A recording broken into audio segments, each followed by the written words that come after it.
Nah, aspek berikutnya yang juga penting di RTOS kernel adalah interprocess communication. Karena terutama untuk yang microkernel, maka tiap task akan berkomunikasi dengan task lainnya seakan-akan di server yang berbeda. Sehingga ada communication, ada queuing.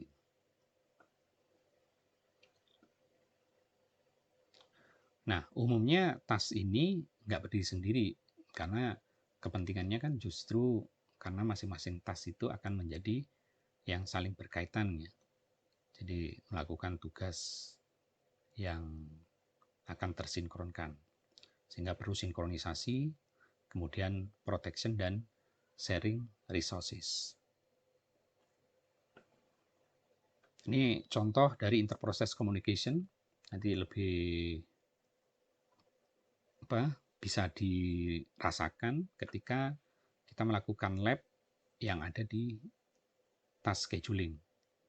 Jadi antara task 1 sama task 2 itu masuk ke communication, ke IPC, ada message.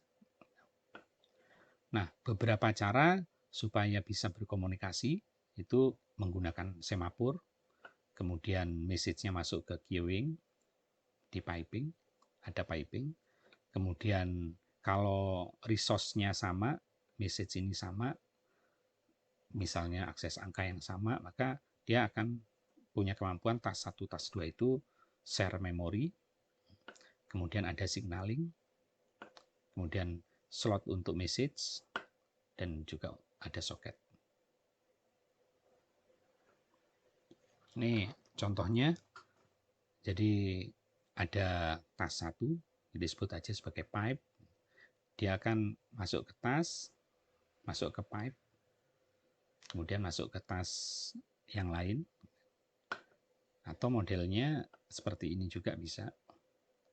Jadi ada pipe, kemudian masuk di task yang lain.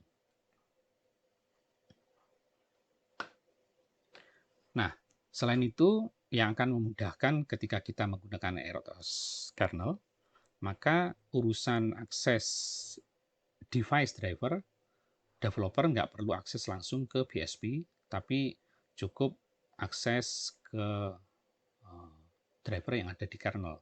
Sehingga yang diapalin driver yang ada di kernel FreeRTOS. Jadi mau platformnya pakai ARM base, kemudian Texas Instrument, Fujitsu, sama ya sama kayak kita akses Linux ya. Kan kita nggak perlu menghafalkan apakah dia pakai Intel i9, i7, kemudian i3, i5 gitu kan nggak perlu kan.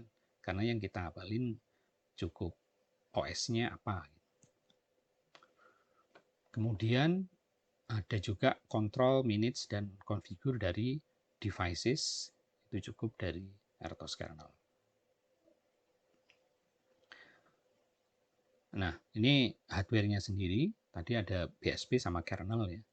Nah, di sini ada drivernya di kernel, jadi untuk client driver, kemudian host controller driver, dan ada protokol layer.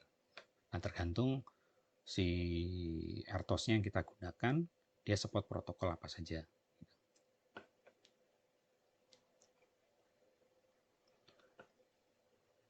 Nah, kalau host yang control driver, dia akan mengenable sistem untuk menerima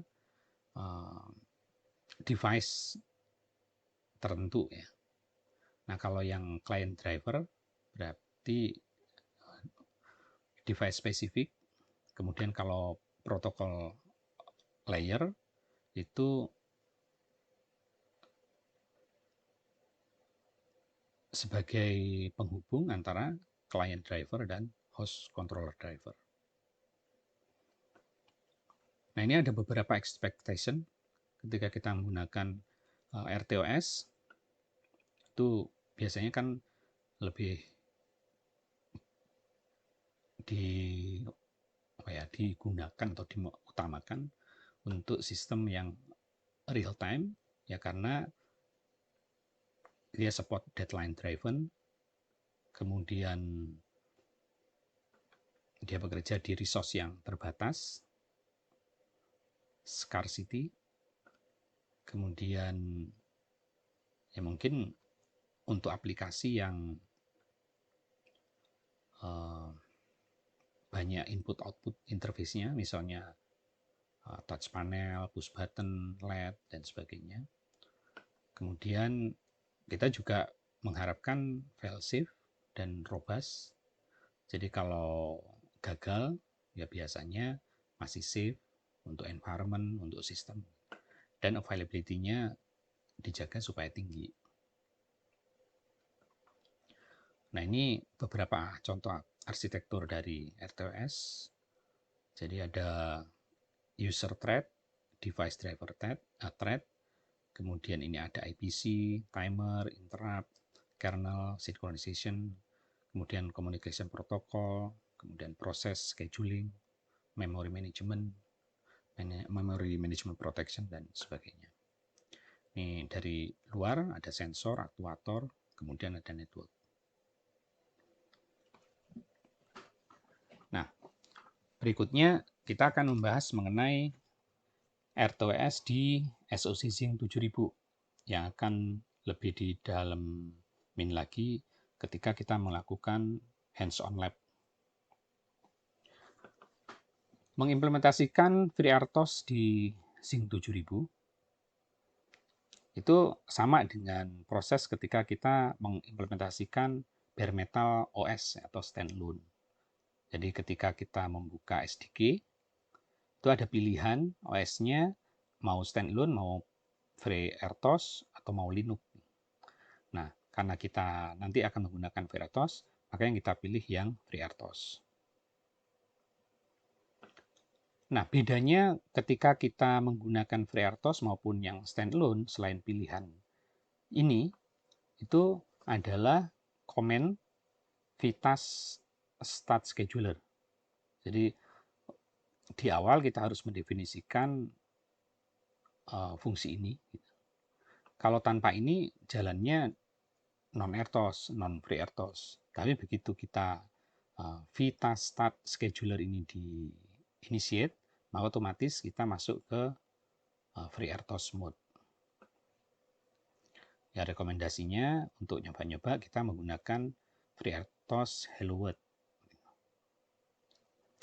Nah, ini implementasinya sama ketika kita mau mengimplementasi software atau aplikasi di Zinc 7000, yaitu setidaknya kita mendefinisikan platform yang akan digunakan, yaitu prosesor. Tapi kalau kita mau menggunakan IP modul kita, baik yang custom maupun yang tersedia di Vivado, maka kita bukan hanya create base, tapi create interkoneksi juga. Nah, baru kita ekspor ke SDK. Nah, di SDK-nya yang paling penting adalah instantiate FreeRTOS, yaitu tulisan ini, Vitas Start Scheduler. Nah, baru kita create beberapa task yang relevan dan kita masukkan ke SoC Zinc 7000.